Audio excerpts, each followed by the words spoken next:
6 గ్యారెంటీలు పూర్తి స్థాయిలో అమలైనాయా అంటే కాలే.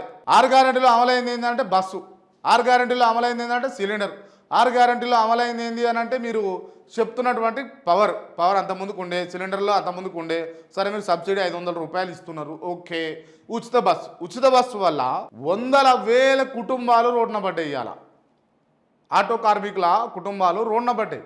వాళ్ళు గోసెల్లబుచ్చుతూ ఉన్నారు, వాళ్ళు బాధపడతా ఉన్నారు, ఏడుస్తూ ఉన్నారు, దుఃఖిస్తూ ఉన్నారు. ఇక అటో అరిగోస, ఇటో అరిగోస.